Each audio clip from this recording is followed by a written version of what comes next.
Country code. The largest distributors of poultry, frozen food, dry goods, they got plenty. The best quality. Country code. Yes, man. For your chicken, beef, pork, and your turkey, any occasion, any function, Country code is your champion. Throughout Grenada, Carrigu, and Pity Matnick, any meat you want, name it, Country code got it. Mega cold storage facilities, Country code. What's on your barbecue grill for your party? Country code. That's right. And when it's time to feed your family, Country code. Meeting your needs since 1969. At Bailey's Funeral Home, we understand the pain and grief you experience when you suffer the loss of a loved one. For years, we have helped thousands of families get through that difficult time by providing professional funeral services to meet their unique needs. Whether your choice is cremation or burial, call us or come into our new facility on the Carenage and meet with our arrangers in a spacious and comfortable environment. Choose from a wide variety of quality coffins and caskets with prices from as low as $1,900. At Bailey's Funeral Home, we believe that no one should feel overwhelmed and anxious about funeral expenses. So when it's time to plan a funeral, join a burial society or make pre-arrangements when service and cost matters. Call Bailey's Funeral Home at 440-2558 or visit us at baileysfuneralhome.org. Bailey's Funeral Home, still providing the perfect tribute any family can afford.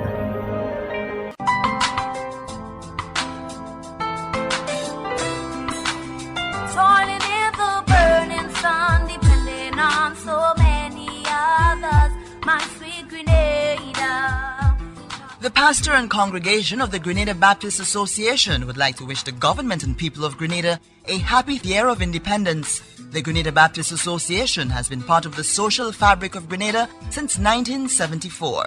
Happy Independence, Grenada, from the Grenada Baptist Association. Grenada, Grenada, make your noise on this day, the 7th of February.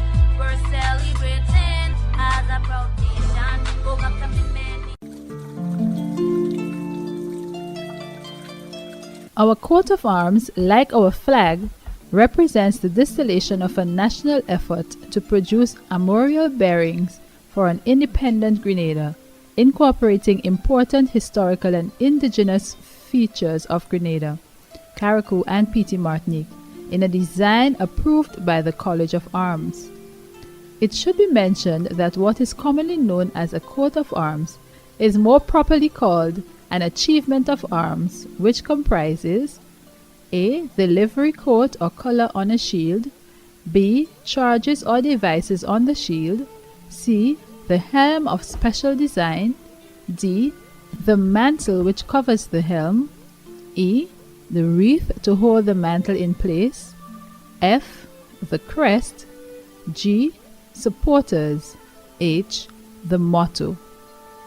It will be noted that our national colors of red, gold, and green, which comprise our flag, are used on the shield, where the same symbolism is attached to them.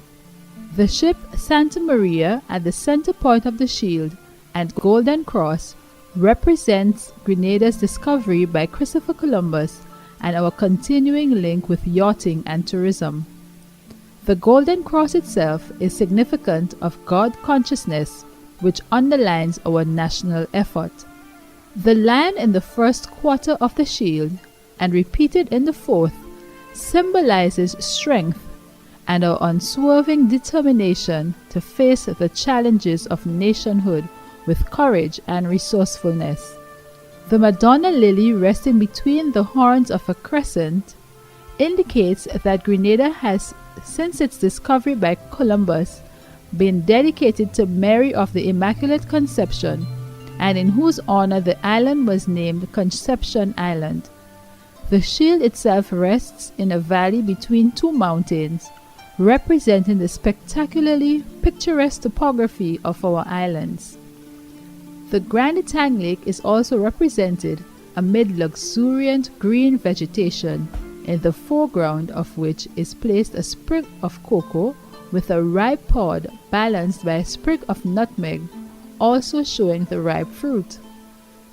Growing from the vegetation on the right side of the shield is a stalk of maize flowering and bearing 3 ears of ripened cobs, and on the left a banana tree bearing a full bunch. The fruits all represent our traditional link with an agricultural economy, the cradle of our heritage. The helm is a royal helm, a gold helmet facing front and having 7 gold bars across the visor, the interior lined purple. A star symbolic of our hopes, aspirations, and ideals is placed to the forefront. The crest is made up of 7 roses, representative of our 7 parishes, and set between 2 sprays of bougainvillea, our national flower. The supporters are, on the right, a tattoo or armadillo, and on the left, a ramier, representative of the fauna of our islands and are shown in their natural colors. Our motto, ever conscious of God, we aspire, build, and advance as one people, is itself sufficiently eloquent on the subject of those high ideals and principles upon which our nation is founded.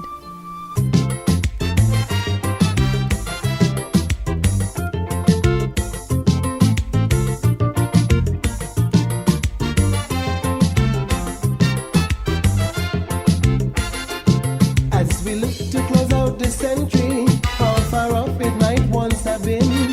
And you know time will wait on no one, so prepare for what's oncoming. But as we look ahead to the future, we can't ignore what's there in the past, recognizing the ones responsible for progress we made from their task. Like the farmer who goes to the mountain long before sunrise, on the back of a donkey to get food for the country, and the fisherman on the sea day and night, a line in a hand. You think the hand ain't hurting it? You think the tide wasn't pulling it? Soon as they return, the supplies they brought all done. But when the next they come to them again, we just have to run. So Uncle Quill from up in the village, supplying spices and also cabbage. Take a bow, take a bow. Captain Fred Mulligan, oh no no, and them fishermen on the lands also. Take a bow, take a bow. The Spice Island needs you. If your time allow for contribution she has gotten from you, it is time that you take a bow, take a bow, take a bow. It's high time that you take a bow.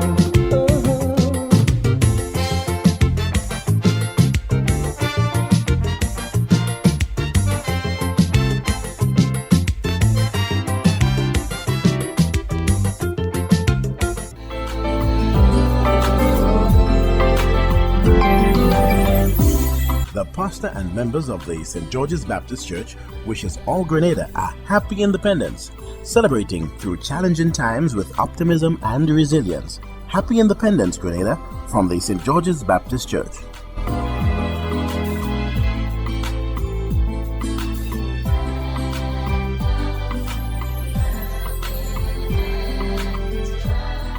It's a message.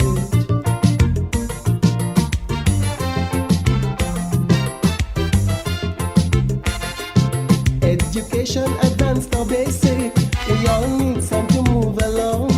You know it doesn't come by magic, it's the teacher who lays it down. Medical and dental services needed to keep health in control. Doctors work hard to prevent diseases coming from all over the world. And the policeman stays up all night, his turn on duty, protecting you and me in the dark like a zombie. And the busman takes us from point to point, very safe and sound. Let's recognize his identity, a greater set to community. It's time we sing a song to show them they all belong. They play a part in the history and progress of a small country. So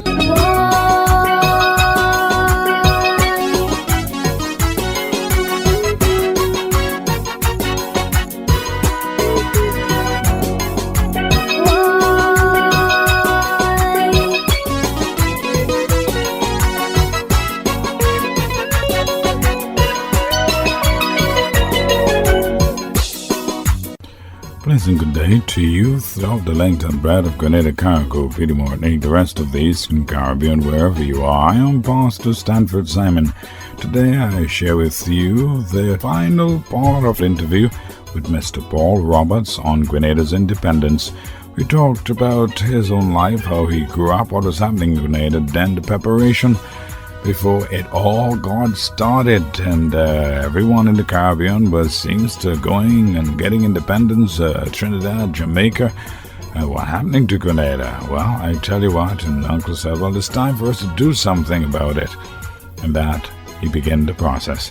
Going back a little bit and talking about the night when it actually happened, and Grenada got it independent, and the instruments given to us, and when the Union Jack came down and the beautiful Grenadian flag was hoisted on Fort George. It is a wonderful opportunity for us to be able to reflect on our history, and I'm happy to have had this sit down with Paul Roberts. I want to thank him so much for the opportunity he has given to me and the time he spent with me just to share his own thoughts living through Grenada getting its independence 1974, the 7th of February. Here is Paul Roberts as he continues this beautiful story of this beautiful land, Grenada, talking about our independence and the very night it happened. Here he is, Mr. Paul Roberts.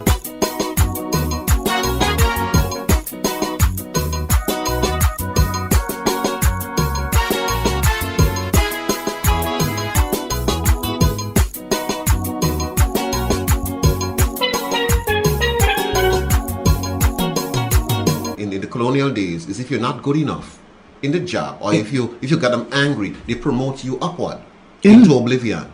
In the civil service. In the civil service. So if you interfere with the administrator and you're a permanent secretary, you are promoted. Or in fact, if you're an ordinary worker, if you're in fact assistant permanent secretary, what would happen is you would be given a permanent secretary job and made obsolete.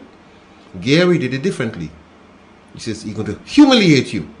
Okay. And sorry about that, he's my partner and I need to tell you this story. Basil Harford worked with us in the newsroom in those days. He was one of the newsroom people and he read news like all of us.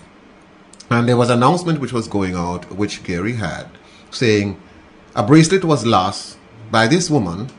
We suspected that somebody who he had a relationship with.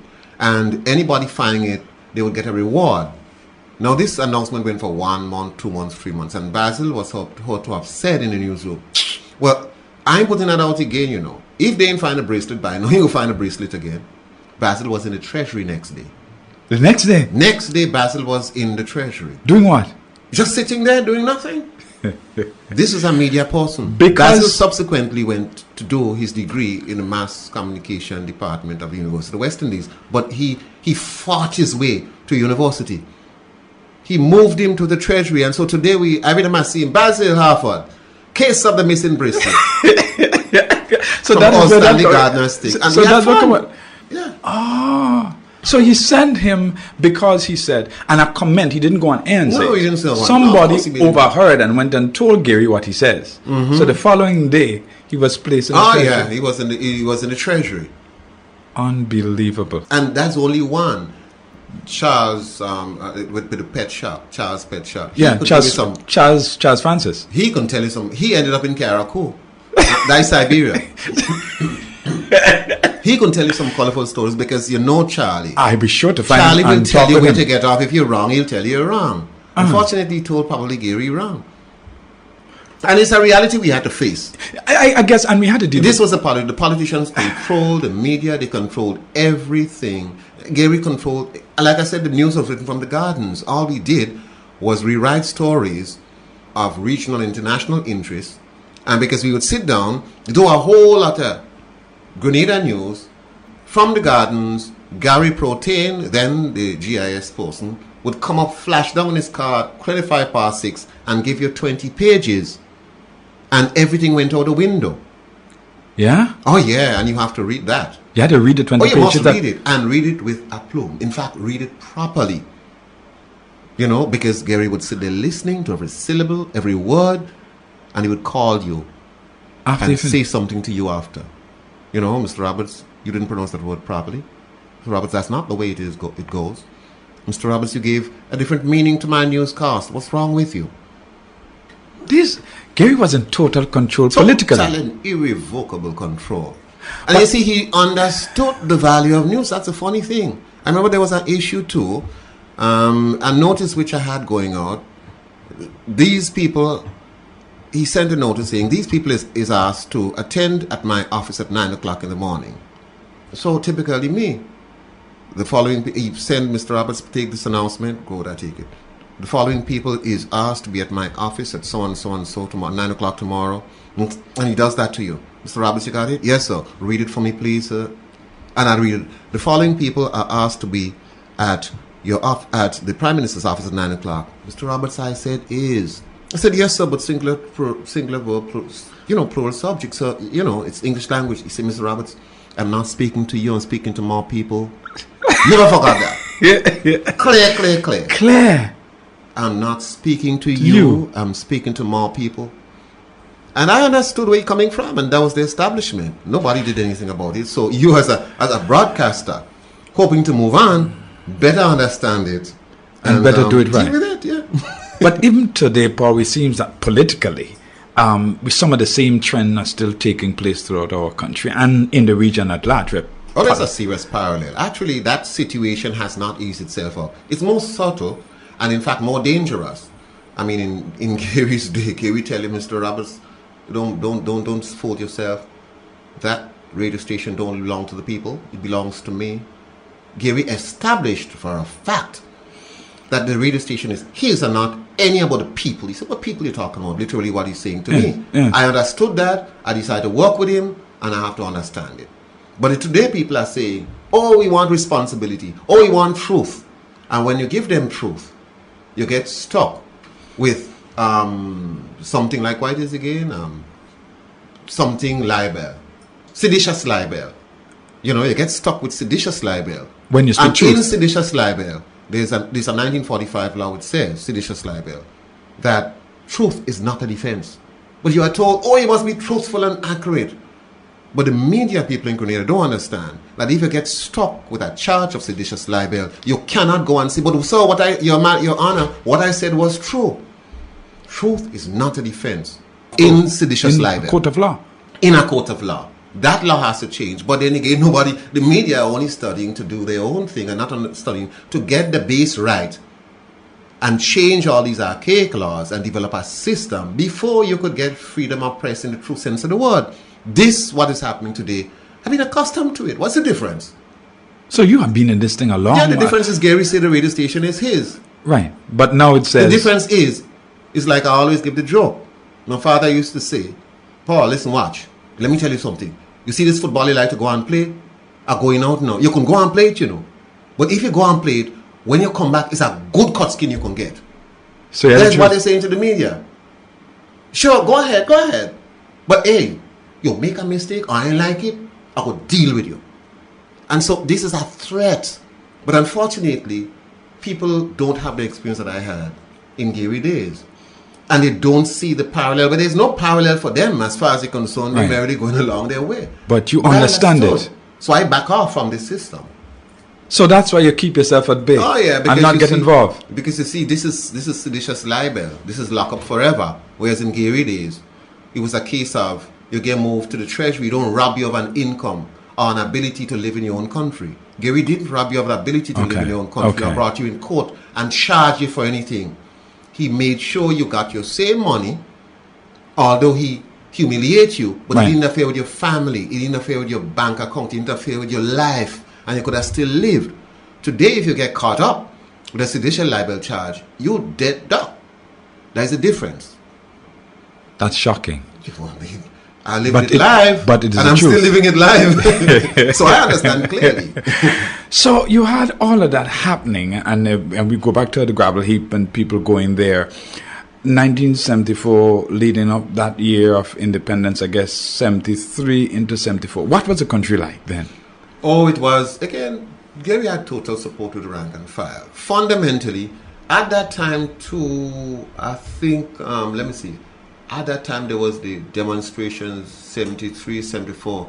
The group, the NGM group, I mean, because it was an ad hoc demonstration by the Committee of 22. You probably heard all of that, including the Big Four, 22 organizations. Let's talk about that. The Committee of 22. I keep hearing about it, and I guess a lot of people hear about that, but there is no detail. What could you tell us about the Committee of 22? It's a group of individuals, a group of civil society, almost total civil society, came together to fight against Gary's going for independence, and they were at the root of all the marching and the protests. Was the church involved in that? Oh, very heavily involved. In fact, the church played a very, very key role in fact, the demonstrations.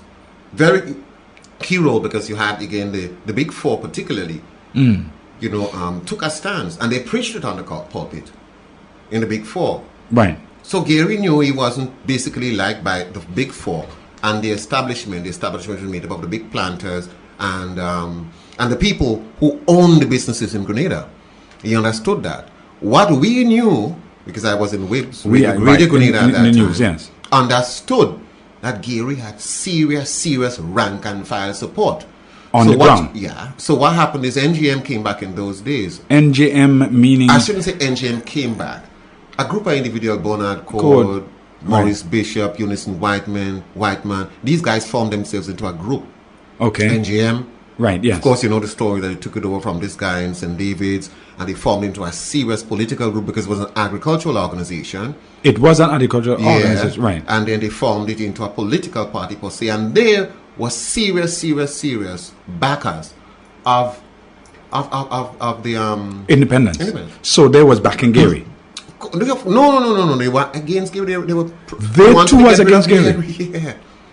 They were against Gary. In fact, all civil society, lawyers, doctors, the profession, a lot of the civic society. Then we had a lot of them Rotarians. In fact, I think Gary and Leslie Pierre had some serious problem. I think he was a Rotarian. The JCs, civic society, and there were 22 of them. They formed themselves into this group and declared in their own way that they're not going to support independence for Grenada at that time. But basically, the political explanation for that was that they don't want Gary to be prime minister.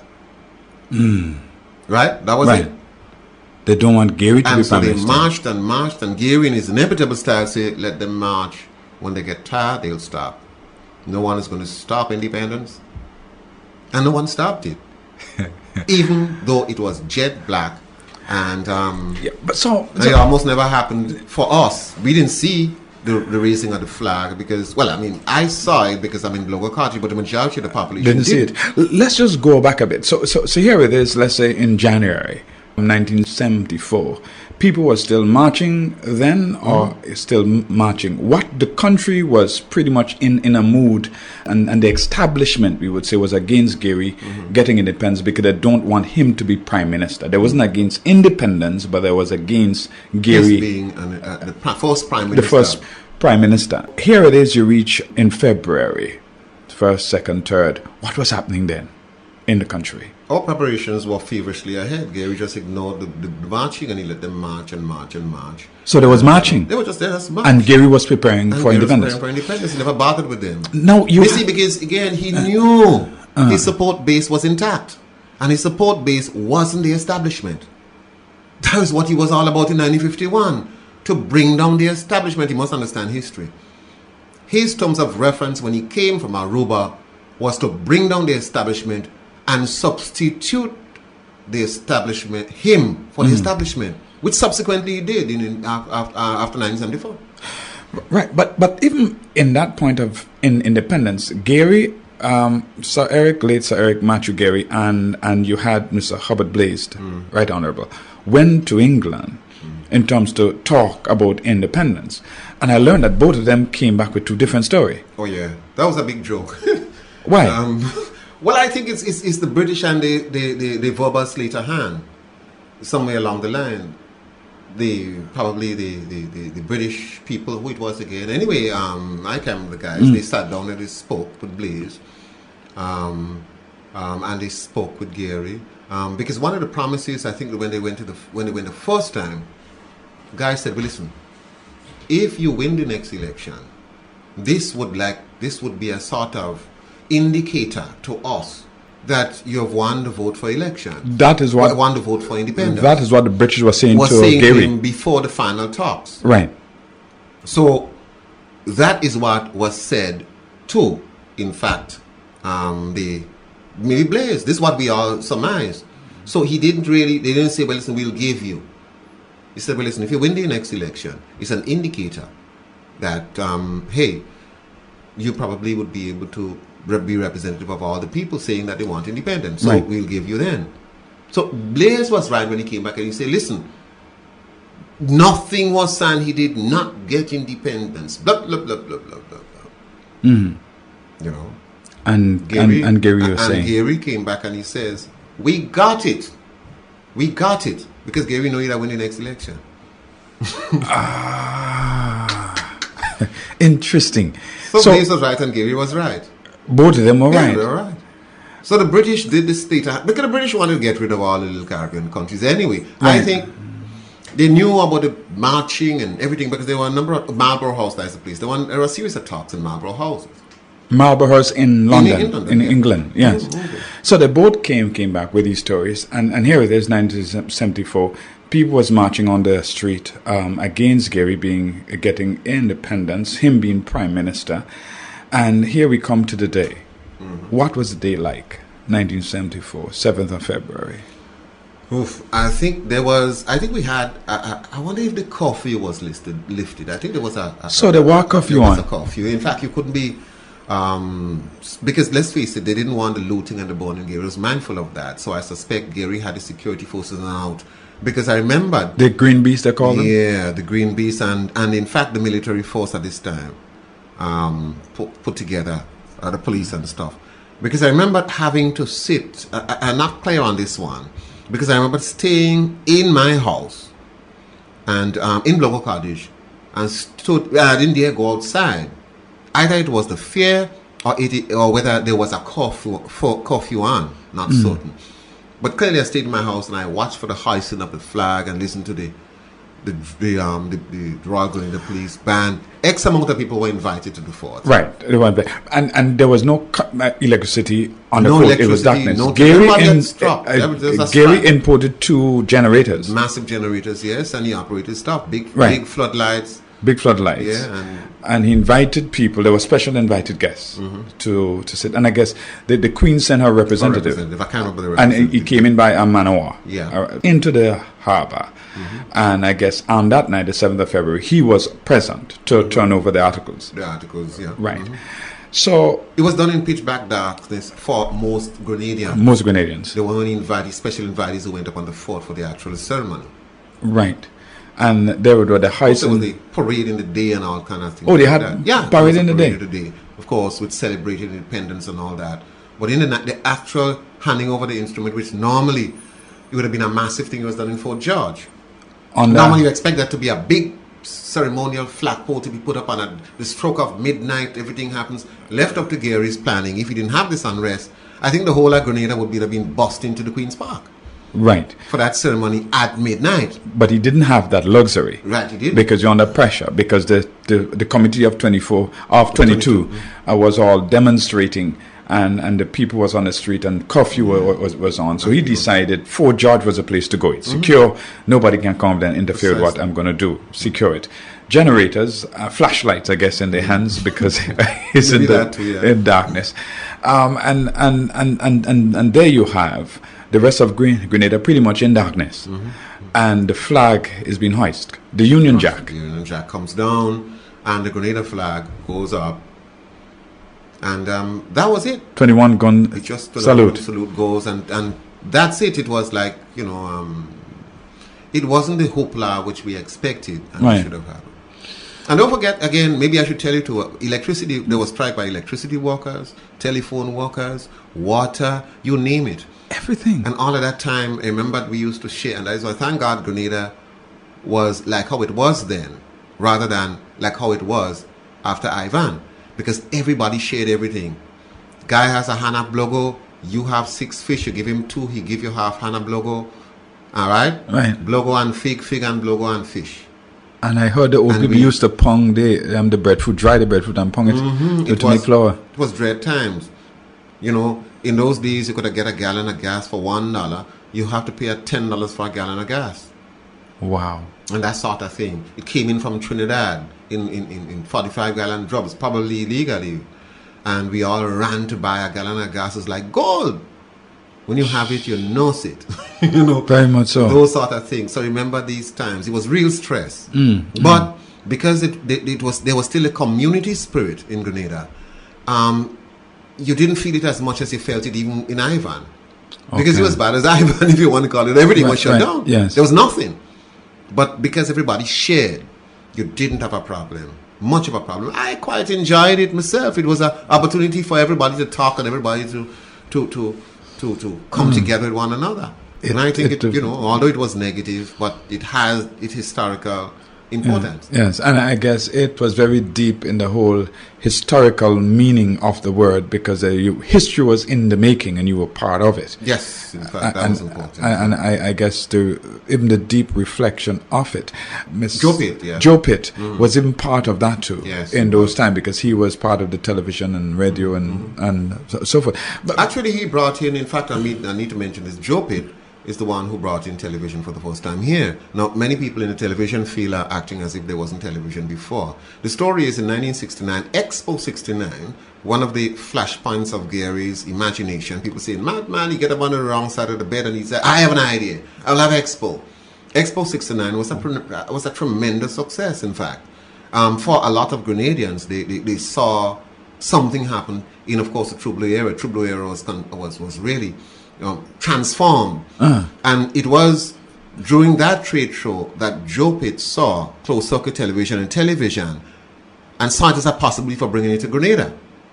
And that prompted Joe Pitt to put the first transmitter on Fort George. So Grenadians, for the first time, were able to see television in their rooms. But of course, at that time, all we did, we relayed TTT, then Trinidad and Tobago television. Okay. But television came to Grenada then. I think it must have been about 71, because immediately after that, I think Miss World Jennifer Hostin won the Miss World competition. Okay. And that was on television. We brought a videotape of it and we played it on the station. I remember that most definitively. So it was about 17 to 71 that Joe Pitt brought television to Grenada. It was as a result of Expo 69. But you also had a bootleg kind of thing with the television at one point. Well, actually, the arrangement with the government of Grenada, because it was Gary and Joe Pitt, he says, all right, Joe, you want to bring television, but you have to be paid for it. But, okay, I'll tell you what to do. Relay TTT. And every television that comes into Grenada would be taxed. I think it was about $10 or something like that extra. And that money will go to you. The $10? The $10 will go to you. So Joe Pitt, for all intent and purposes, had a monopoly for importation of television in Grenada. So what happened is all sorts of television started coming to Grenada via the back door and everything is like that. And Joe Pitt lost a lot of money and a lot of income. Believe it or not. So that was the story. That was the story behind it. After that, of course, after the problems we had, particularly in the television area, you had the Baptists, the Grenada Baptists coming in with their television system. Right, that's the Grenada Baptist. Developed at the time Grenada Television Company under the auspices of Joe. That's where we had a lot of television training from. The Southern Baptist. Southern Baptist Convention, Minnesota, USA. They came in with all the equipment and all the teachers and all the cameras and satellite stuff, and they conducted a complete television course for us. I was part of it. Okay, so then that television station led to which of the station? Because you had a number of stations that happened. Well, the story is that immediately after the revolution, 1979, Joe Pitt was approached for the transfer of the facilities to the government of Grenada, because he showed an interest in giving the government television. Yes. So the PRG said okay, and that was how it turned into Television Free Grenada, TFG, from GTC, from Grenada Television Company, which was privately owned by Joe Pitt. It was handed over to Joe Pitt. I don't know the details of the arrangement, right? But it turned, and the PRG called it, to TFG, Television Free Grenada and Radio Free Grenada. And that was the birth of governments owning of the television system in Grenada. Okay, and then that go to GBN, for Turns which we into have GBN, right, and that sort of thing. right, Discovery TV, I think. After the 1983, 83, the right. government decided to use Discovery Discovery TV to resuscitate. TV, right, resuscitate, and then it moved to GBN, GBN. for which it is today. Now we had independence, and but just a matter of trying to wind up the point of where Gary were. At that point, you had 1974 and 1979. Quickly, what led quickly to 1974 to 1979? In your mind, what are some of the things that happened, you think, that led up to 1979, where you had the revolution? Well, the thing is, again, I think it was 72, 73, I can't remember the exact date.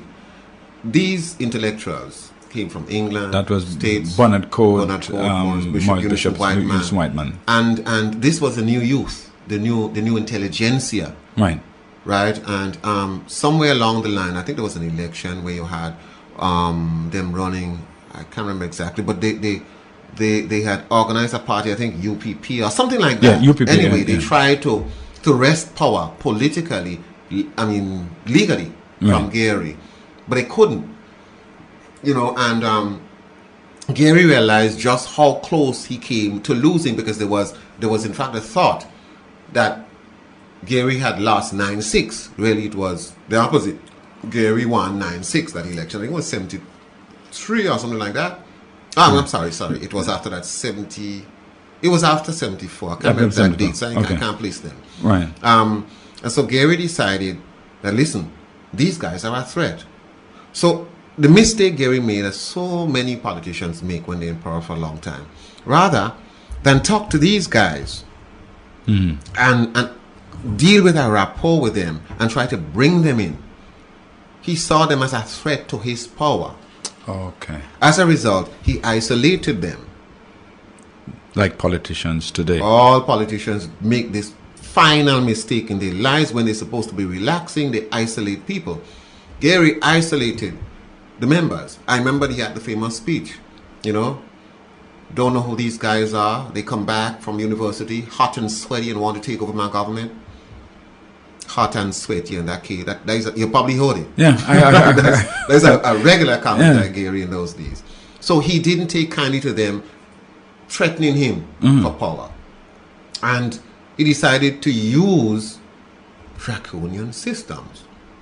And there's where the formation of the Mongoose Gang came into place. Okay. And the Mongoose Gang, incidentally, because at the time, Gary claimed that the NGM couldn't shift its base.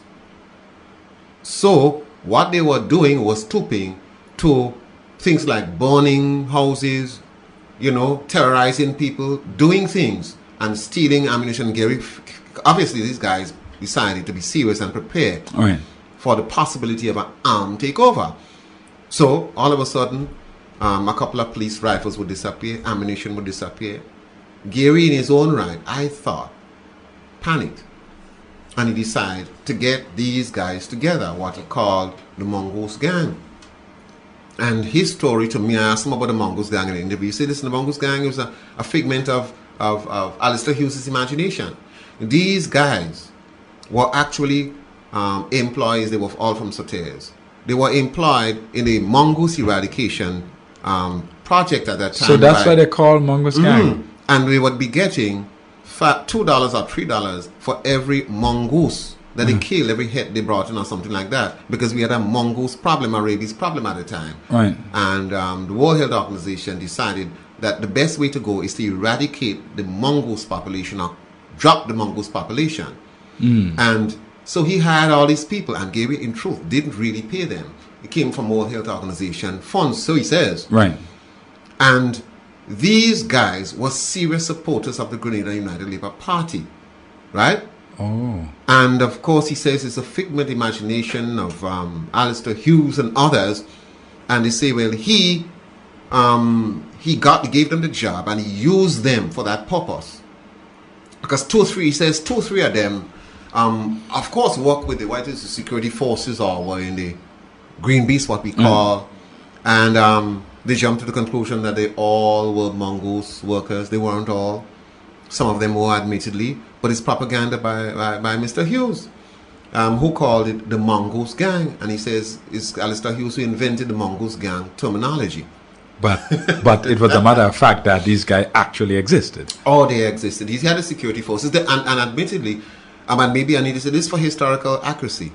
My father was, in fact, part and parcel of the so-called Green Beast. It was a military force which he was at the helm of, and he trained them on a daily basis. He trained the Mongoose Gang because of his ability, and he was in charge of that group. Staunch Garyite, everything, and somewhere along the line, he fell out with Gary, and Gary took it from him and gave a guy called Brazan. That is the same Brazan who died in the takeover, because Gary and Ben Roberts fell out because he obviously trying to tell the old man and I can say what it is. I mean, this is for historical purposes.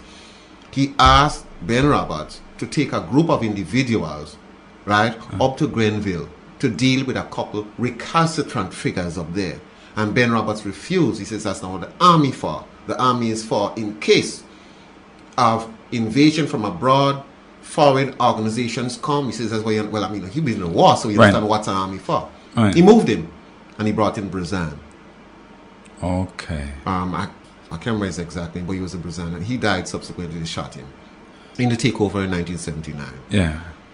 So basically, that's the story. So that's the story, the Green Beast, and Mongoose Gang, and that led up into the revolution that happened. Gary left the island. He left the island. Out of that came the overthrow, which is March 13, 1979, and which for then the People's Revolutionary Government led by Maurice Bishop came into power.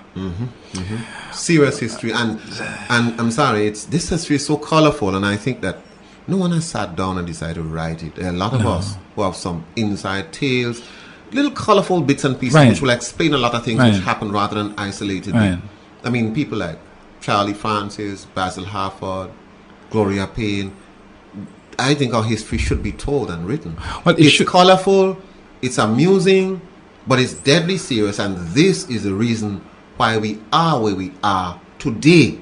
If you don't understand what happened yesterday, you have a problem understanding. For these 20 and 25 years old, I'm really sorry for them, because there's nothing written which gives them an accurate reflection of who they are and what Grenada is. Yeah. And I think that's dangerous. We have to do something about it. It is. Well, and that's why I'm doing what I'm doing, and I'm trying. I hope this year I should be able to talk to the Basil Harford and those who know, and Mr. St. Paul's. I want to talk Elias St. Paul. I would love to talk with him, because I want to talk to these people and try to, because nobody, I think, take very great interest in putting our history together. And today, that's what I begin this process. I begin with you, Paul, because you have somebody I know for a long time, had been my friend, and have a lot of history. And you have been part of the process, listening to Uncle Gary, and they're responding to him and following his instructions. So you was literally day to day running with the man. You had encounter with the man. I think I was just lucky to have been in the media.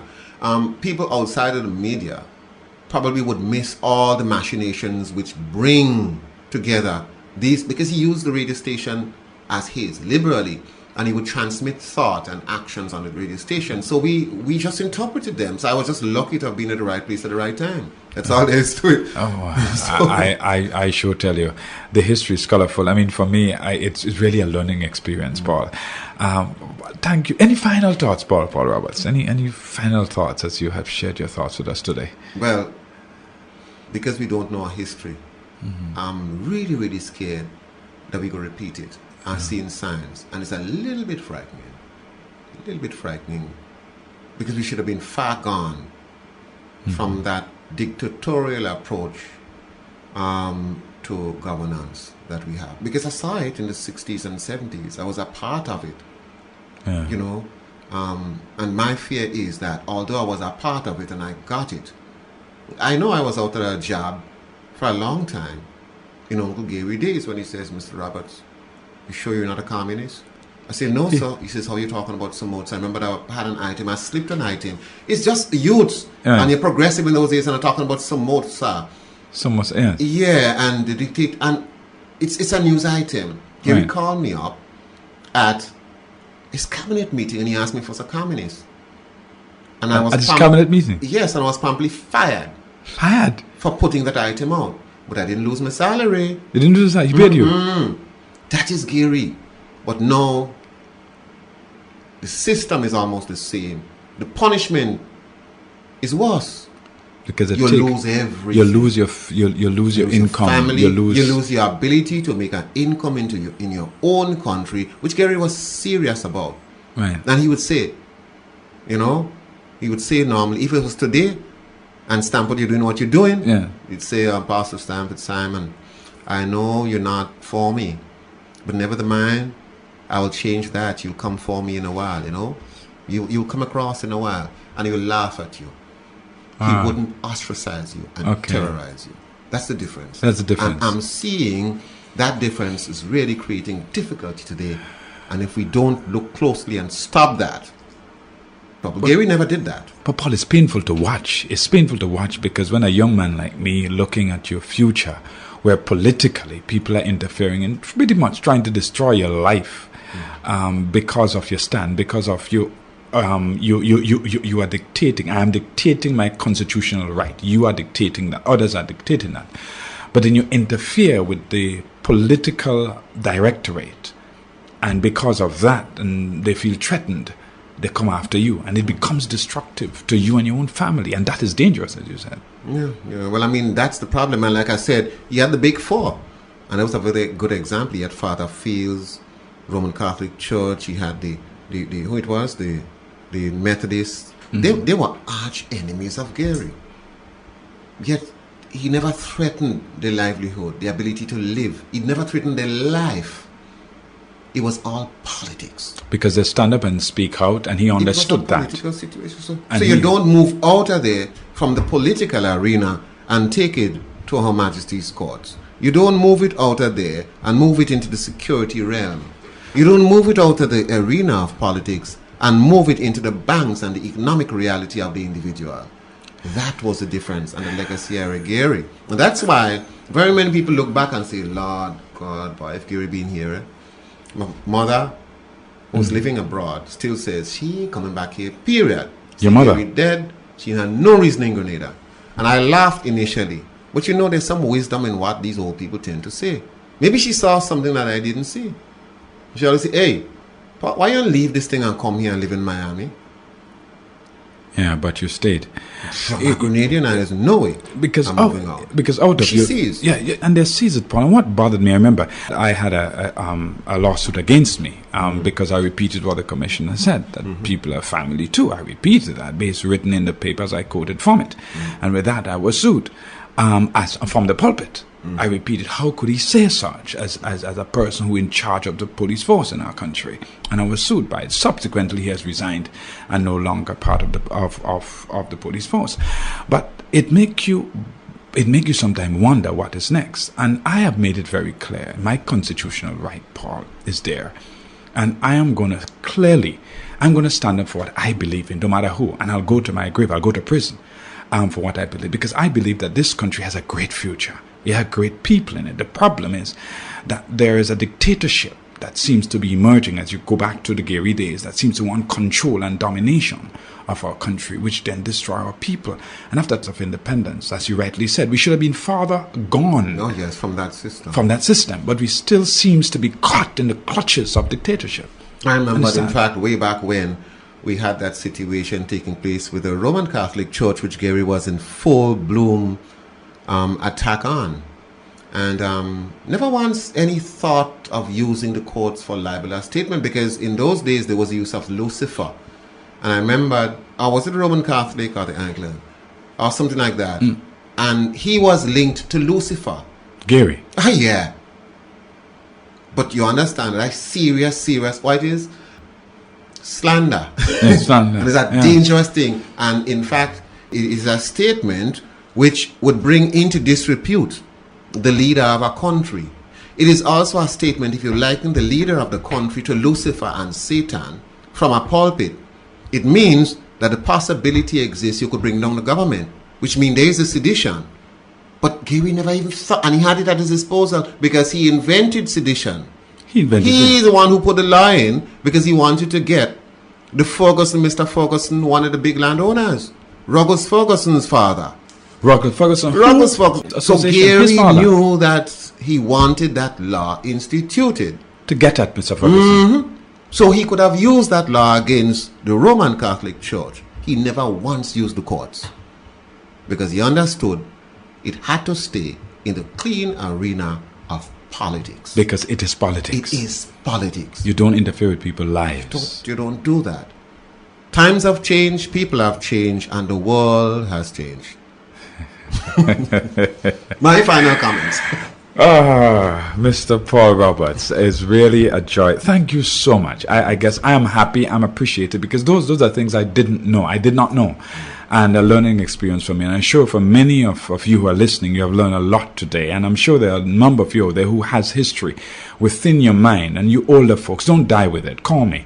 And I'll come and sit and talk with you so you can talk to us about this rich and great history that Grenada have. Paul Roberts, thank you so much again for sitting and talking with us here on Encounter. It's a beautiful, beautiful learning experience, and I want to say how much we appreciate you taking the time off to share your thoughts with us. Thank you, and may God bless you. Thank you so much. It's been a pleasure, Stamp.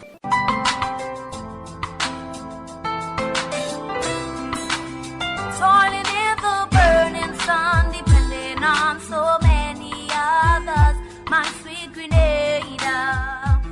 The pastor and congregation of the Grenada Baptist Association would like to wish the government and people of Grenada a happy year of independence. The Grenada Baptist Association has been part of the social fabric of Grenada since 1974. Happy Independence, Grenada, from the Grenada Baptist Association. Grenada, Grenada, make your noise on this day, the 7th of February. We're celebrating as a proud nation, overcoming many.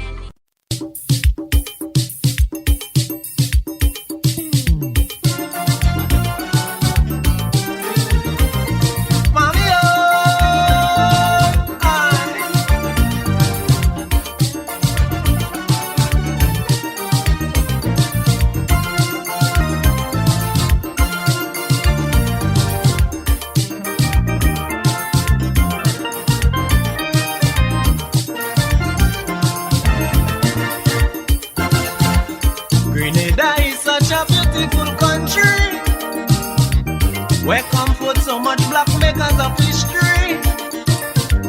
Man, I sure that many people will agree if I say she's blessed by the Almighty. Oh God, the standard of skills and talent we have down there in this land, it is too much for me to mention. Yeah. The level of education keep rising to higher heights. And if I'm wrong, don't say that I'm right. No, I want to tell everybody I'm so proud of my country. Don't care wherever I may be, I say Grenada belong to me. No country in this world could do the things that my country would do for me. I am proud, I love my Grenada, my homeland forever. Sing the chorus louder. My grandfather, she will always prosper. Oh, my Grenada, land of peace and culture. Grenada is such a paradise, oh God. But a lot of folks don't realize if we learn to pull we hand to the little glass we can, we could make Grenada a better land.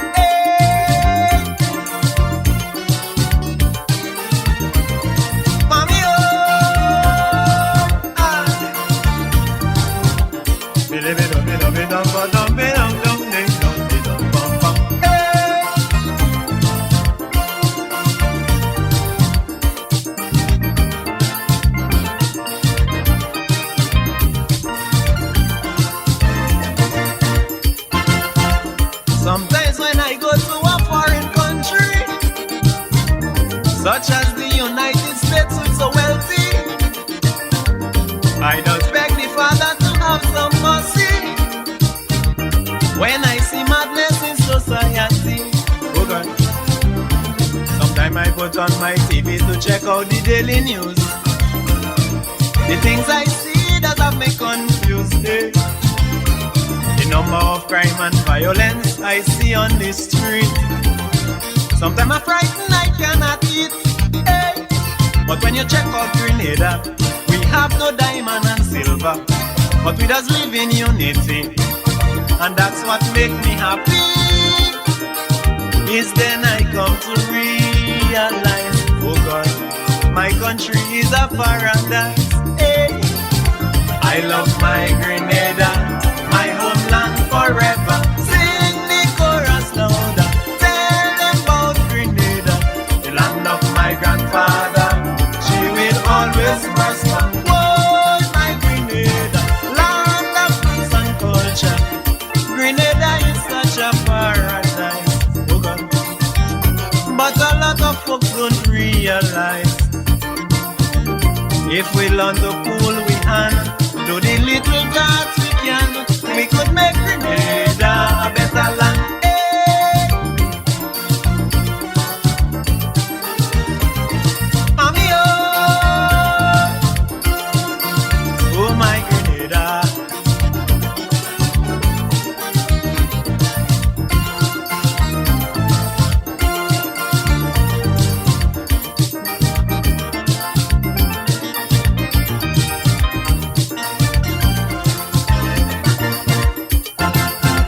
Some things that does really make me unhappy is when I see people here in my country creating some false impressions about us, telling the whole world Grenadians have course.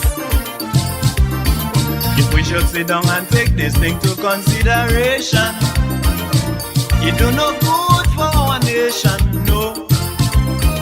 So if we want the country to be outstanding among the rest, we got to try some constructiveness.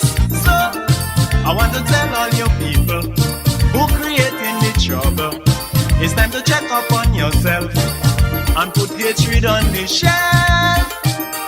Then your eyes will open to see, oh God, a nice place Grenada could be, and you'll be proud. I love my Grenada, my homeland forever. Sing the chorus louder, tell them about Grenada, the land of my grandfather. She will always prosper. Whoa, my Grenada, my food, clothes and shelter. Grenada is such a paradise, oh God. But a lot of folks don't realize, if we learn to pull we hand, do the little that we can, we could make Grenada a better land. Hey. Mommy, oh my Grenada.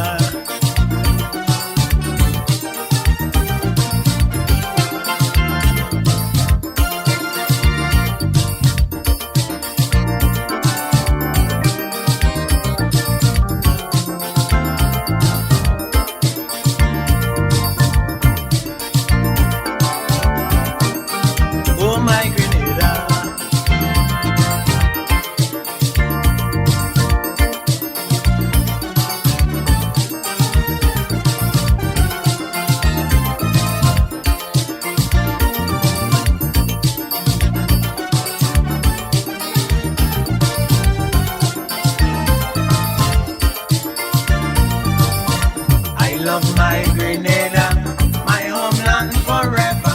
Sing the chorus louder. It is here once a week, every Sunday. Interviews, talk radio. Come join me here on Encounter.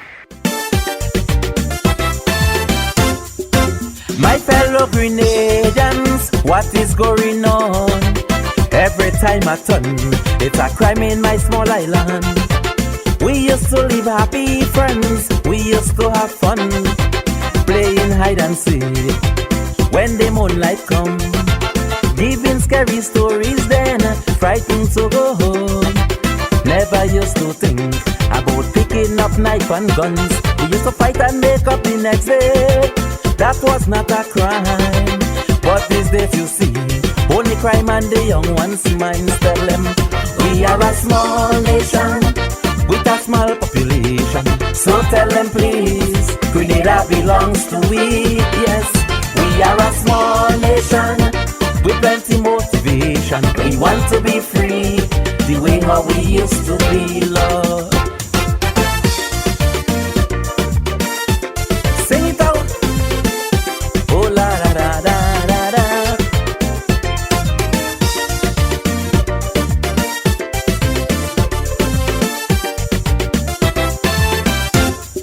We are wonderful people and we always on the move. In this stage of life, we should show that we more improve. Why would you let the devil take away your very best? And when the act is done, you in sorrow, now you regret. Yes, my lovely children, the visions you have for we, don't give up at all. Let your mission be. It's time that we live and remember the little light that the Master gave. So look on the brighter side and think more positive. We are a small nation with a small population. So tell them please, Grenada belongs to we. We are a small nation with plenty motivation. We want to be free, the way how we used to be. Love it. Landadade. We need some peace, eh?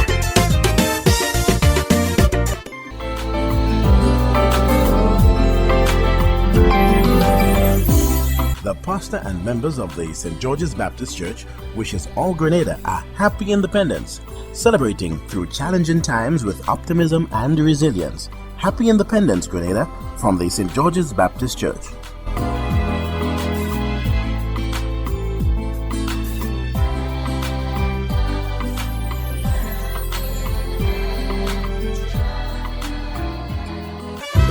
Achieve when we work what we're looking for.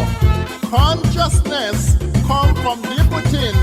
We have seen wisdom depend on your mind, which let us down sometimes.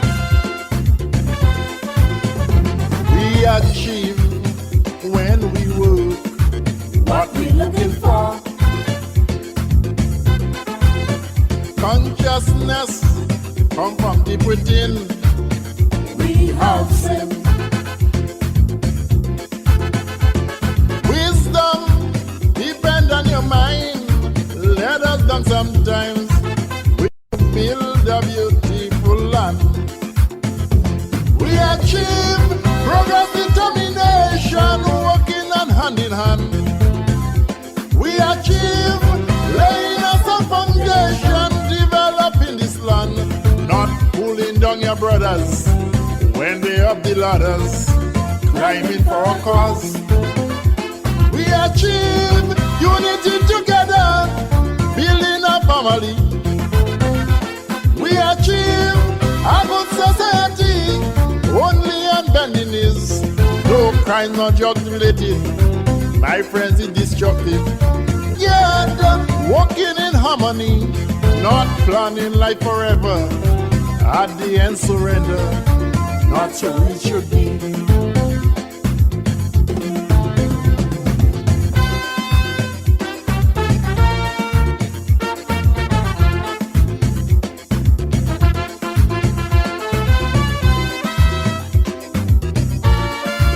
Gem of the Caribbean. So we salute you, our forefathers, for making us an independent nation, setting us free, setting us free. Yes, my Grenada, make your noise on this day, the 7th of February. We're celebrating as a proud nation, overcoming many tribulations, now going on even stronger. It's independence, working hand in hand, coming together as a tri-island. Oh, we are free, yes, my Grenada is free.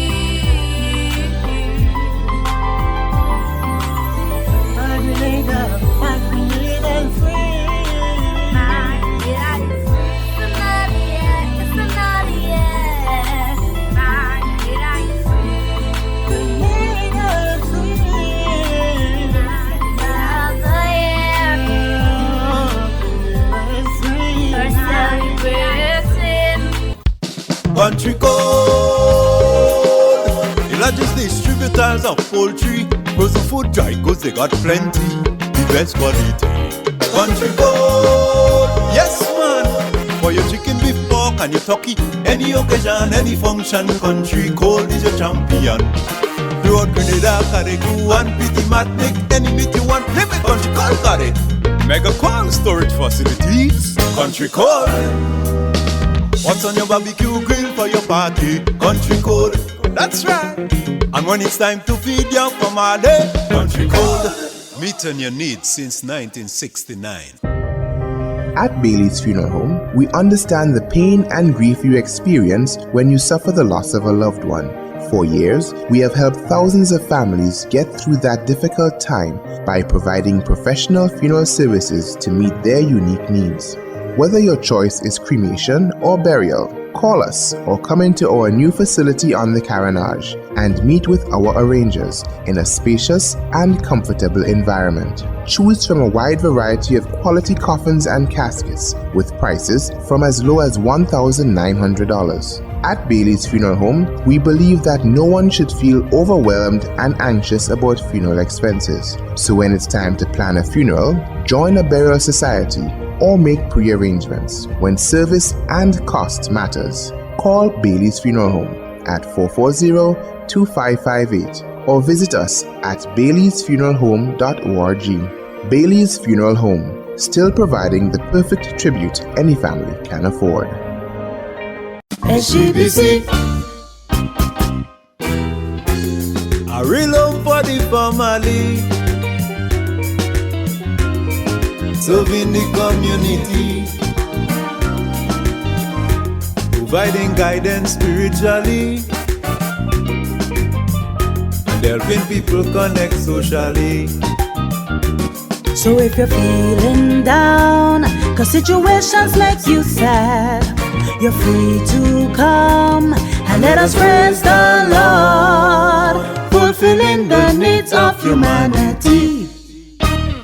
St. George's Baptist Church, where people's lives are transformed and communities are built up. No one is left behind. Fulfilling the needs of humanity. Thank you for joining us for today's sermon with Pastor Stanford Simon of the St. George's Baptist Church in Springs, St. George's. If you're looking for a place to worship, you have a special invitation from Pastor Simon to join us at 10:15 on Sunday mornings or online at sgbcgrenada.com for our live broadcast. Here now is Pastor Stanford Simon. There is so much to give God thanks for. There is so much. In the midst of all that has happened or is happening, there is so much to give God thanks for. Don't be that person who sit there and only find reason to complain about how bad things is. You have life. There are a lot of people who started and are not here. Started the year and they're not here. You're here. And it's enough to give God thanks for. You may not have all the things that you need to have, but you have life. You have health. There are some persons lying in the hospital bed or at home and cannot move. At least you could walk. There are persons who cannot talk. There are persons who are suffering in deep pain. You are painless, not in pain this morning. So at least it's enough to give God thanks for. And it is not cheap to run the church, to do ministry, to bring the service to you. It costs to do, and so we challenge you to give and to share. And if you can do that during the course of the week, the church office is open from 9 a.m. to 5 p.m. in the afternoon. The secretary is here, so you can pass by and give. The passage of scripture I want to share with you today is from the book of Romans, chapter 12. A very familiar passage for many of us, and I just want to read that passage of scripture. I invite the church to stand with me as I read that passage of scripture. And hear Paul speak, and do not be conformed to the world, but be transformed by the renewing of your mind, that you may prove what is that good and acceptable and perfect will of God. For I say, through the grace given to me, to everyone who is among you, do not think of yourself more highly than he ought to think, but to think soberly, as God has dealt to each one a measure of faith. For as we have many members in one body, but all the members do not have the same function. So we, being many, are one body in Christ, and individually members of one another. Having then gifts differing according to the grace that is given to us, let us use them. If prophecy, let us prophesy in proportion to our faith. Or ministry, let us use it in our ministering. He who teaches in teaching, he who exhorts in exhortation, he who gives liberalities, he who leads with diligence, he who shows mercy with cheerfulness. Father, we thank you for your goodness and your mercy. Thank you for being God. Thank you for your will. Let it be done. We ask, O God, that we open ourselves to not our will but your will. And so many times we want to do our own thing. But Lord, your grace is sufficient. Guide me as I share your word. In Jesus' precious name. Amen.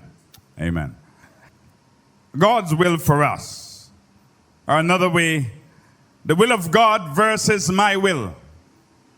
God's will for us. Or the will of God versus my will. Be not conformed to this world, but be ye transformed by the renewing of your mind, that you may prove what is that good and acceptable, perfect will of God. God will for us, and man's freedom of will and never in conflict. We learn three things about God's will for us in these passages. I remember many years ago, close to 30 years ago, when I was pastoring Emmanuel Baptist Church. And I remember that fateful December when the decision was made that 3 years after we're married, I no longer want to be in this marriage. I remember thinking to myself, I have two choices. Stay and follow my will, or leave and follow God's will. It was one of the most difficult and challenging decisions I have made in my life. In making the decision, I remembered my life being pushed by Christians, and especially Christians, who felt that I am no pastor, I'm no Christian, and they say a lot of things about me. Difficult, challenging. As a young man, age of 23. And at that moment, with all that's happening, the offers was coming. My mother and father and uncle in the U.S. saying to me, you know, come to the U.S. I had friends in Europe, in England, who were saying to me, you talented, you gifted, come. Pay, give you ticket, you'll come, you'll send you back to college, university, all expenses paid for. In Canada, I remember getting the same offer. Friends of mine there, come. And in the mid of all of this, God said to me, I do not want you to go anywhere. I want you to stay. This is my will for you, but you have the free choice to go. I want to rebuild your life exactly where it failed. I couldn't see any rebuilding or no life at that time. All I could have seen is all expenses paid. I'm out of here. I'm done with Grenada. I'm done with Christians. I'm done. Leave. My will was saying leave. God's will was saying stay. The easy thing at that point for me to do was to leave, because it's easy to pack and leave. Everything is paid for, taken care of, whether I want to go to the US, Canada, or Europe. In the midst of all of it, I remembered early on what he said to me. I always say to persons, remember saying in church, I could lose everything but not my relationship with God. That's when it's tested. Talking about your love for God, when it's tested, is when it really matters. When you have to make decisions that you think is in your interest or is in God's interest. And I remember taking that fateful decision to stay. My parents was disappointed. My family was disappointed. The folks in Europe was disappointed. They were all disappointed. Why? Everything is taken care of. Why stay? There is no reason to, there is no future for you in Grenada. And God was saying, stay. I will rebuild your life where it failed. I listened to God and His will. As difficult and challenging as it were. Today, I am where I am because I follow the will of God. There are many of you who are listening to me right now. You're at a place where the decision is difficult and challenging. The situation is challenging. And you do not know what to do. First, God's will is for us to demonstrate in all things and in all ways that we are created of Him, and He is our Father. We are creation of God, and He is our Father. Demonstrate that if God is my God, He is my Father, it means that I, as a person, ought to follow His leadership, His guidance. We should not permit the world to define who we are. You cannot allow the world to define who you are. You cannot allow your church to define who you are, your pastor to define who you are, your friends to define who you are. Too many of us are living our lives allowing people and the world to define who we are, define who we should be, define who we should become. And therefore, for us to be in the good grace of the world and friends and relationship, we cozy up to people because we want them to look at us favorable and good. God wants our definition to be found in the fact that we live as if we are His. To live your life in God's will, you must live as you are God's child. You cannot follow God's will but living like the devil. You cannot be in God's will and doing something else. If you as a believer, especially a believer, you can get things wrong. Things will go wrong. But you must find your way back. You must find your way in the path that God wants you to go. You cannot allow your life to be defined by the world, by the friends that you have. The will of God versus your will or my will is always difficult because we always want to do it our way. Our sinful nature would drive us to want to do it my way. That song, I Did It My Way, is one of the dumbest songs that there ever were. Because as a believer, if you and I keep doing it our way, the world would mash up. Our homes would mash up. Because some of our ways, we for ourselves know our ways are bung, our ways are mash up way.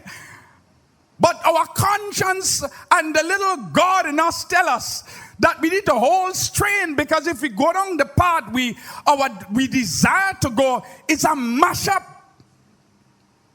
Second, the way to live is to learn to be transformed by letting our minds be renewed. Listen, for you to follow the will of God, your mind must be constantly being renewed. Change is absolute and necessary. And therefore, for you to follow God's leadership, you must know what God is saying. You must be ready to follow God's leadership. There is a battle that goes on inside of us. There is a battle of good and evil. The battle is for our lives. The devil wants our lives and God wants our lives. But God has given every one of us free will. Free will. What is free will? Do as you want. Do as you want. That's the free will you have. I could do as I want, but I have a choice. Whether we will be confirmed to the way of man, or whether we will be transformed into the way of God, the way to win this battle is in your mind. In your mind. Be transformed. You see, the first battle need to be won is up here. What do you do with that decision you have to take? Is it my way or God's way? What will I do? And in today's society, we want to do what the majority say. What the majority would think of making us look good. We must renew how we view the world and how we think, so that changes how we act. How I act, how I renew my mind changes how I behave. There are some of you whose minds are stuck in the past in your sinful way. And then you want God to transform you. You do not want to move from where you are, but you want God's blessings. God bless me, but you want to stay in your sinful way. God bless me, but you don't want to pray. God bless me, but you don't want to read your Bible. God bless me, but you don't want to go to church. God bless me, but you don't want to pray and fast. God bless me, but I don't want to do the right thing. How then, if your mind is not transformed, how then can you follow and do the will of God? Do you know why many of us are where we are today? Because a lot of people find themselves doing their will and they're crediting it to God's will. I hear people talk about, well, this is the will of God. Hang on and wait and see what happens at the end. And when it don't work out, they're saying, well, the spirit is willing and the flesh is weak. Somehow they want to find a way out of it. But that in itself is where we are. No other approach will work with what you're looking for. You have to find a way to say, no other approach will work with any success but God's will. God's will is dominant. And if it's dominant in your life, you will find a path. Trust me, I can tell you, I have lived it out. Listen, I see how we try to pretend it is the will of God. And that's why a lot of Christians are suffering. Because we are trapped trying to please the world and trying to please God. You cannot do both. You cannot do both. Yes, you would make mistakes. Yes, you would fail. But the will of God is always dominant and straightforward. It don't move. God's will don't move. But God's will are always the best way out. Why do you think many persons find themselves trapped in their situation and their circumstances, and they feel they do not have a way out, so they commit suicide? Why? Because for them, it's their will. Their will have not worked out. Because you see, if you're following God's will, it will work out.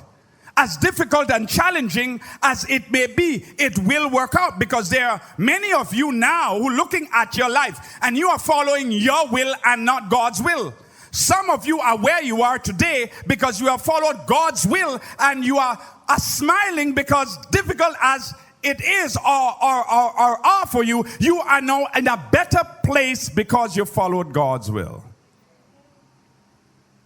There are persons who have even challenged your decision.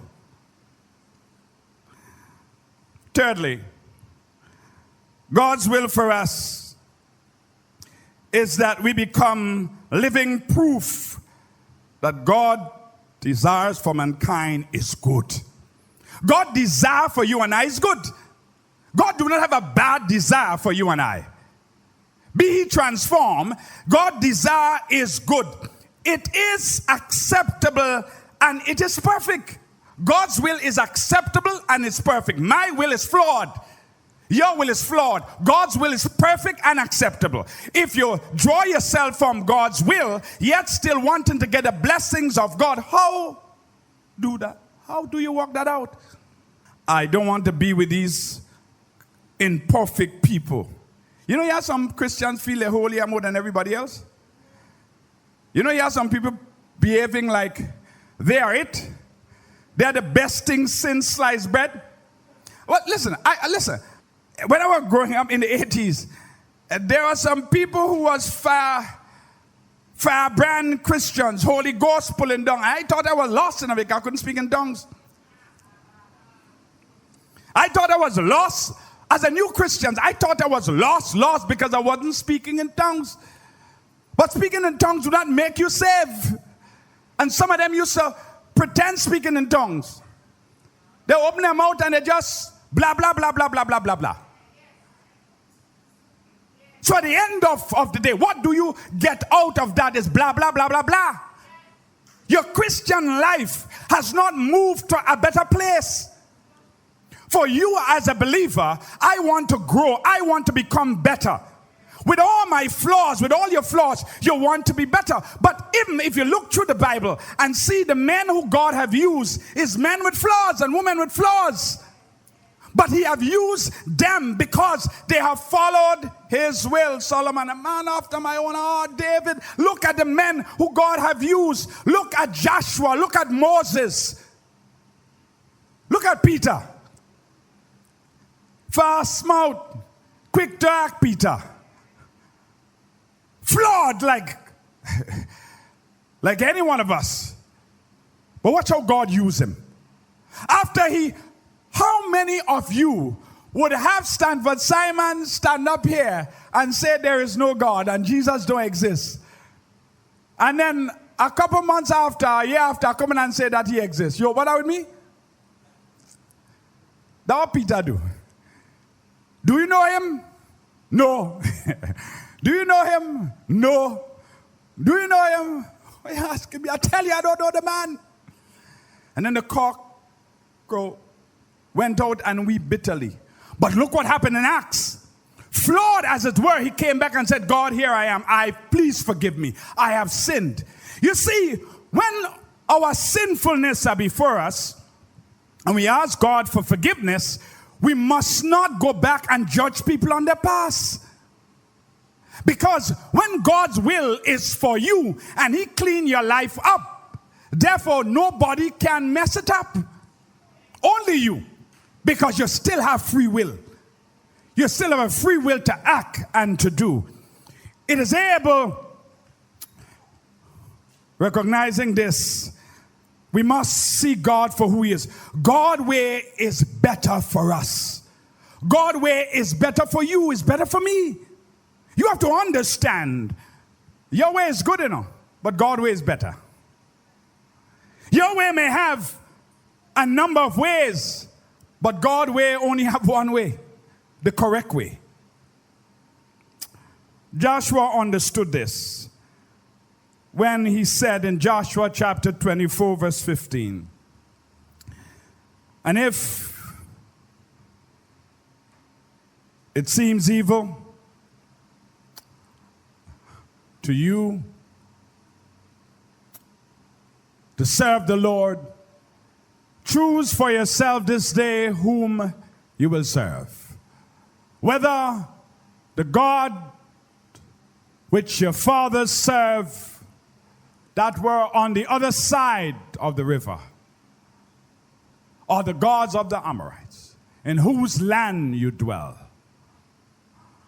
But as for me and my house, we will serve the Lord.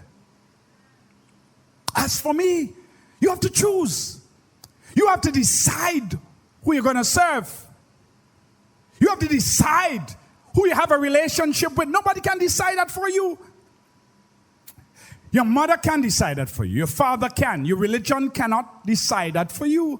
And for those of you who are in some particular religion, and you are thinking, because I belong to this particular religion, I am saved and sanctified, you lie. That's a lie from the pit of hell. Because no religion could save you. What saves you is a relationship with God. So whether you're Baptist, Pentecostal, Berean, Seventh-day Adventist, Anglican, in matter who, it is a relationship with God who and will save you. You have to understand that you must come to Christ and surrender to Him. Jesus must be Lord and Master of your life. You must confess with your mouth, believe in your heart that Jesus Christ is Lord, and build a personal relationship with Him. And that comes from within. He said, choose this day whom you will serve. Who are you serving? The will of God or your will? Where are you heading? There are many of you now who are heading down a bad road. You're going down your will, your way. This is what I want. I don't care what nobody say. This is what I want. Well, when you end up with what I want, then don't come and tell me. Talk to God. When you end up where I want to go to God, realize that you put yourself in that. Because, listen, God has given us the warning signs, you know. The warning signs along the way.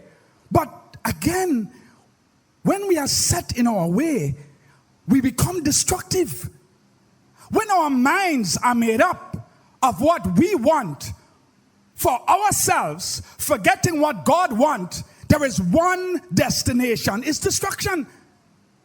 No matter what way or angle you put it, you cannot survive outside of God's will in the way you think you will survive. The will of God versus my will. Joshua is saying he would not conform to the way of man, but he would choose to be transformed. Thank God that transformation starts from within. Transformation starts not outside. Look, I could look pretty. I could look nice. I could look handsome. But inside I'm empty. Empty vessel. My grandmother say, make the most noise. And there are a lot of people who make a lot of noise about God, you know, but they have no substance. There are a lot of people who come into church and they put up this face, or they have so much substance, but inside they are empty. Joshua understood that he must demonstrate the power of living for God with his family. Not just him, but with his family. That we men, help us, God help us. We men are not leading our homes. We're not leading our families.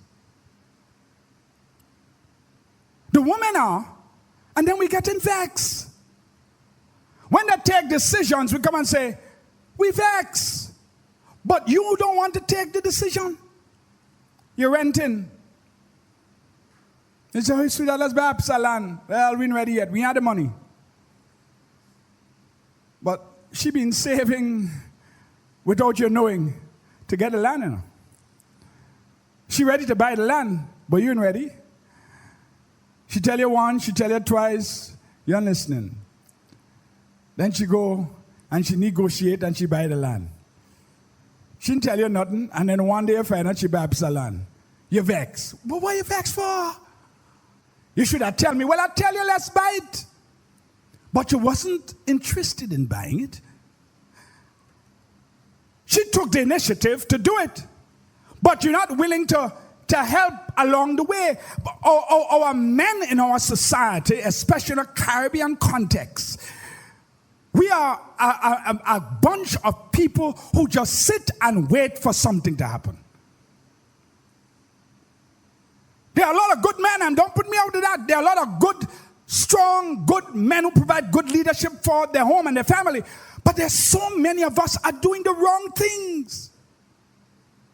Where most of our homes are single parents. She has to be mother and father. And she come to the church and she begin to do what she believed God asked her to do. And sometimes we as ministers don't even see the power of women in our church. 60, 70, 80% of our church, in some cases 90% of the church is women. And then you're saying the women can't lead. Women can't do this. Women can't do that. Well, I had to say to our pastor the last time. I said, you know what? All the women should stay home on Sunday.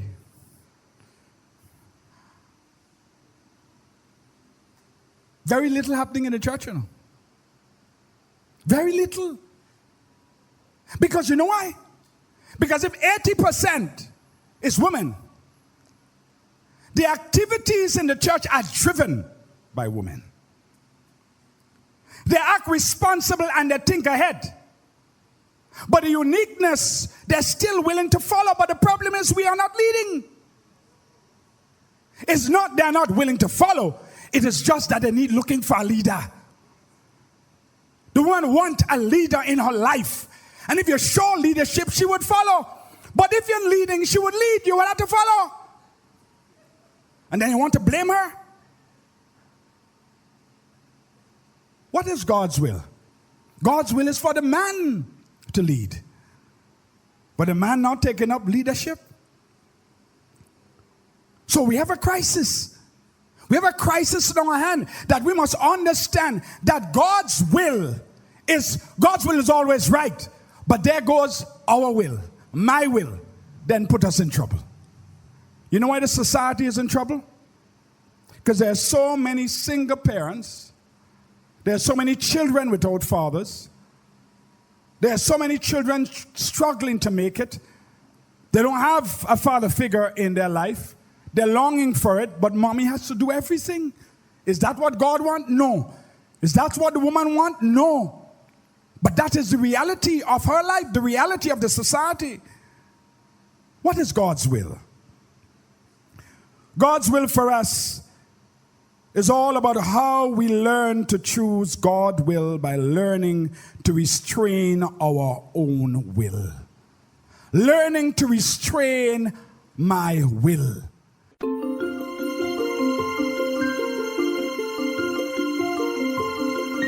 You've been listening to today's sermon by Pastor Stanford Simon of the St. George's Baptist Church, to be continued next week in keeping with the vision of the St. George's Baptist Church, building communities which become the model for winning people to Christ.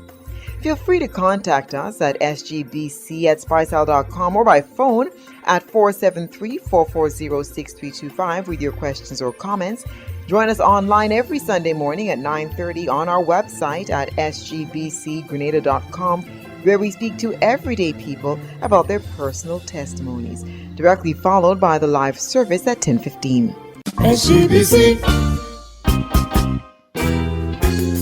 A real love for the family, serving the community, providing guidance spiritually,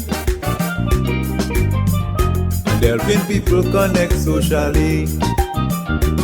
So if you're feeling down, 'cause situations make you sad, you're free to come and let us praise the Lord. Full fulfilling the needs of humanity. St. George's Baptist Church, where people's lives are transformed and communities are built up. No one is left behind. Fulfilling the needs of humanity. Today's sermon has been brought to you by One Call Construction, the St. George's Baptist Church, and the Christian Services Corporation. Remember that if you've given your life to Christ, find a good Bible-believing church and surround your life with people who can encourage your walk with Christ. We're so glad you joined us today. Have a great week, and we'll meet you right back here next week at the same time. Be blessed.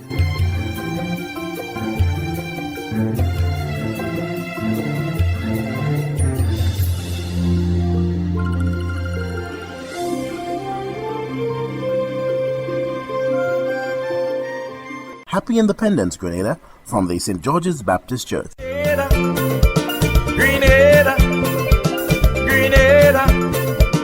Grenada, Grenada, the island of spice has everything in it that's nice.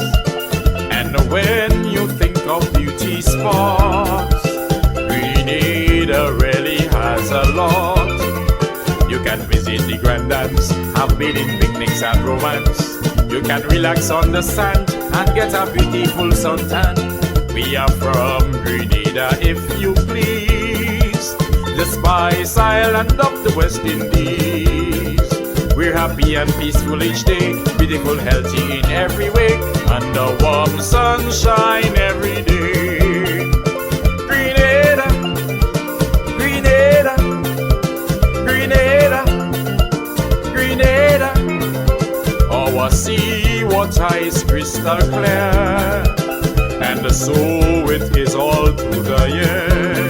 Coconut palms and grape trees line the shore, will make you feel at home once more. Fishing is a lovely sport, you can go in an open boat, spend your vacation happily, tell your tales to friends and family. We are from Grenada, if you please, the Spice Island of the West Indies. We're happy and peaceful each day, beautiful, healthy in every way, under warm sunshine every day. Grenada, Grenada, Grenada, Grenada. Taxis can take you on an island tour. All around the island you may go. An important stop that you should make is a visit to Grand Eton Lake. You will have a lot of fun in the island in the sun. Everybody on this isle always greet you with a smile. We are from Grenada, if you please, the Spice Island of the West Indies. We're happy and peaceful each day, beautiful, healthy in every way, under warm sunshine every day. Grenada, Grenada, Grenada, Grenada. Our chief crops nutmeg and cocoa. All around the island these crops grow. Banana we must mention too, bring in a handsome revenue. We have other local fruits and they all taste very good. We're not putting you on the shelf, enjoy Grenada for yourself. We are from Grenada, if you please, the Spice Island of the West Indies. We're happy and peaceful each day, beautiful, healthy in every way, with a warm sunshine every day. Grenada, Grenada, Grenada, Grenada, oh Grenada, oh Grenada, my Grenada.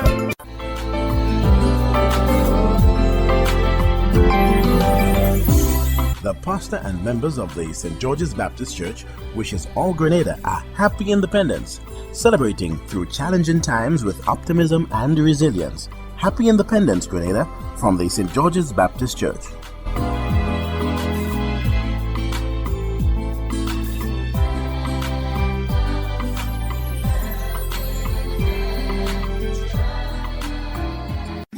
Do you know that Country Cold Store has the answer to all your grocery needs? That's right. Get your frozen, chilled, and dry foods from one place. Country Cold Store, wholesale and retail. We have the best at the best prices. Take advantage of our free island-wide delivery or visit us at Petmata, St. David.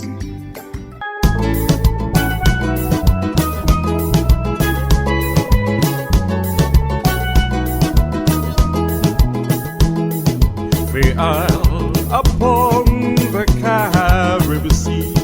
This song I give to thee, and every morning as I wake, this pledge anew I make. Grenada, Grenada, I give my life to thee unto eternity.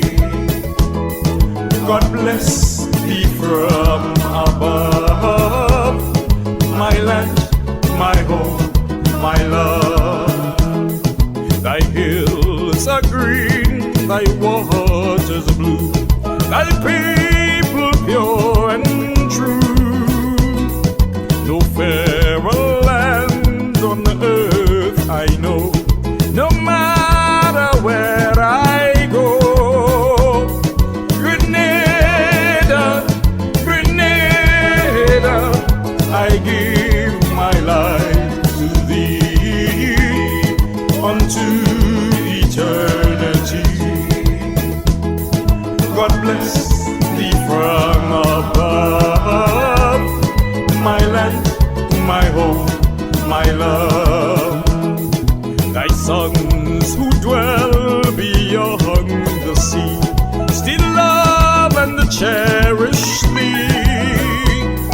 They long to dwell back on your shore and wander off no more. Grenada, Grenada, I give my life to thee unto eternity.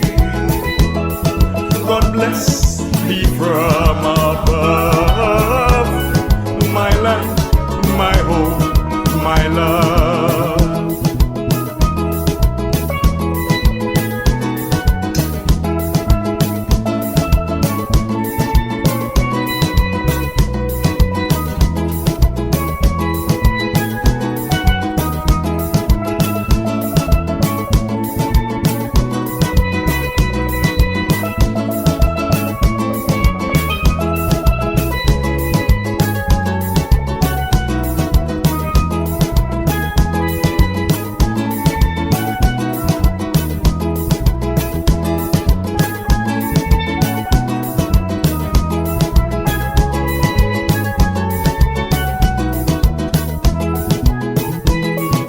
We'll conquer want and poverty. We'll keep the ever free and dwell in peace and harmony and in prosperity. Grenada, Grenada, I give my life to thee unto eternity. God bless thee from above, my land, my home, my love. Grenada, Grenada,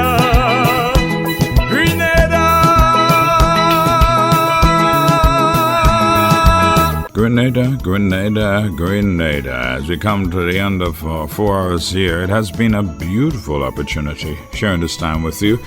I cannot think but a better song to close off there. Let us sing happy birthday. Let us do our best as we celebrate, as we give God thanks for what He has blessed us with as a land. I'm eternally grateful that I am here today. I hope you are. Let us continue to work together to make our nation prosperous. There are those who come and just want to take from her. There are those of us who want to give to her. As much as you take, you must learn to give. The Bible said it's much more blessed to give than to receive. This is Encounter. I am Stanford Simon. It's a beauty being with you here. And here now is little Zephyr as she do for us. Happy birthday, Grenada.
Among the best, ranks among the best.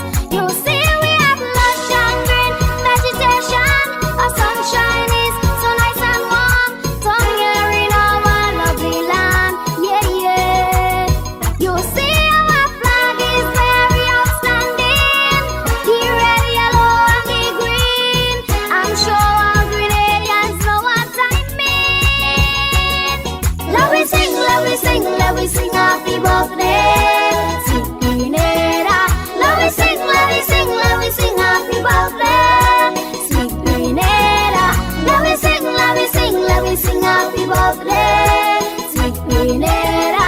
Let we sing happy birthday.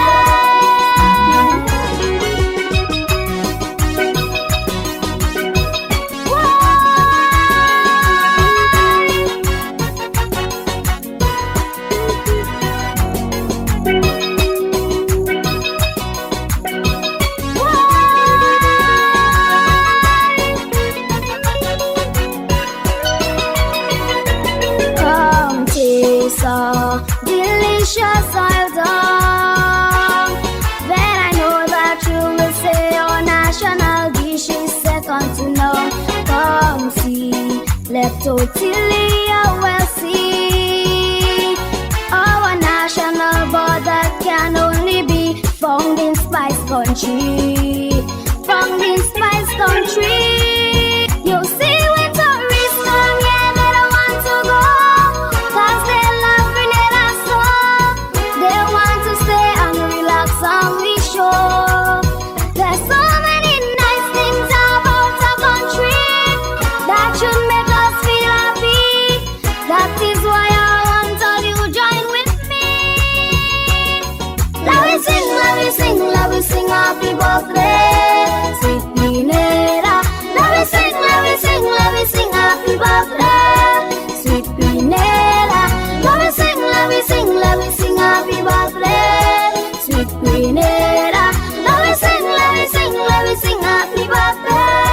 50 years, yes, Zeno Jeffrey there, I'll tell you. Let we sing, Happy Birthday, Grenada. Happy birthday, Grenada. On behalf of the Grenada Baptist Association, the St. George's Baptist Church, I want to wish the people and government of Grenada happy birthday, 50th anniversary as you celebrate 50 years of your independence. The St. George's Baptist Church is also celebrating 50 years. We started on the 5th of August 1974. The first service was held on Tyrrell Street. Here, 98% of the worshippers was prisoners. And it is. For the man who gets Southern Baptists to come to Grenada, he killed a man before he met the man in his house with a woman. So he killed him, ended up in prison. Leon Edwards gives his life to Christ, and there invited Southern Baptists to come to Grenada. It took him, it took them 2 years to come. By the time they were half of the prison. Yeah, man, that man was evangelizing like crazy, passionate for God. Then he got baptized on BBC Beach. And then the first service was held on the 5th of August 1974, Tyrrell Street. There it happened, man. The worship leader was a prisoner. The musicians were prisoners. 98% of the congregants was prisoners. You know, Sister Allison Green, and we have Sister Dawn, still, who attended the first service. They're still with us at the St. George's Baptist Church. The first members of the church, they're still there. But also, as we think about our celebration, celebrating 50 years, and we think we have integrally involved in the fabric of the society and the planning and the development of Grenada, the St. George's Baptist Church is delighted for the opportunity to have been part of this. And so we look forward in celebrating 50 years with Grenada. Oh boy, they're going to be great. The 7th of February 1974, huh? Yeah, you hear it, 1974. That's when it started, and I have a few sermons. I do it over the years. I want to share with you those sermons from next week. I'll be sharing those sermons with you. 1, 2, 3 sermons I'll take out of the Lord that I have. Just a reflection of Grenada's independence, where we came from, where we are today. Go into peace, grace, and mercy for Lord and Savior Jesus Christ. Special thanks to my sponsors, Country Cold Store, Bailey's Funeral Home, and the St. George's Baptist Church. It's a pleasure and a joy. Thanks to Brother Jimmy Bristol, also to Paul Roberts for sharing Grenada's independence, what it was like, the reflection of that. It is important for us to reflect on our history and to remember our history, to know our history, and therefore we will be better able to understand ourselves. I'm so grateful and thankful you have joined me today. The St. George's Baptist Church continue to be proud and happy to be part of the fabric and development of Grenada. And so we invite you to come join us on the 4th of February, having a very special service. You're invited to come and be part of that. We'll also be launching, our 50th anniversary celebration as we also celebrate 50 years of Grenada's independence. God's richest blessing, everybody. Join me next week at the same time. We do it all over again right here on the station. And Morning Glory starts at 5 a.m. in the morning, every morning right here on this station. God's richest blessing. I thank you so much for being with me. I'm so blessed and happy for the opportunity. Have a blessed week. I am Pastor Stanford Simon. Thank you so much for listening.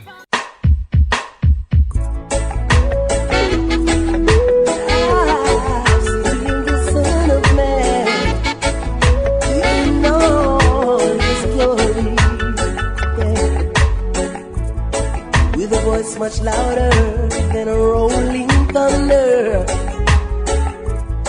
and His presence causing the earth to tremble.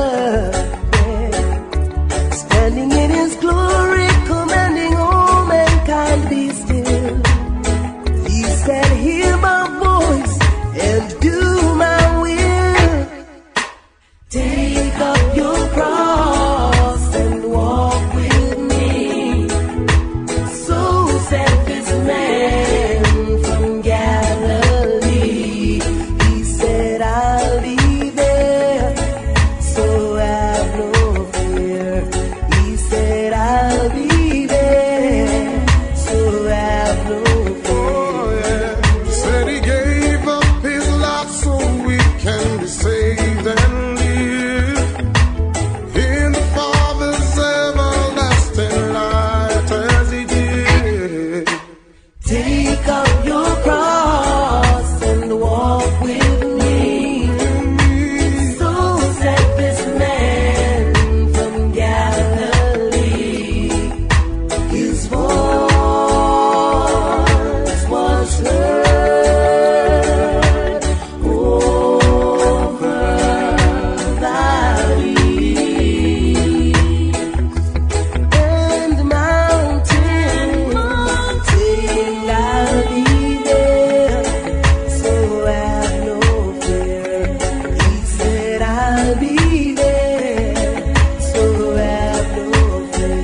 is causing the earth to tremble.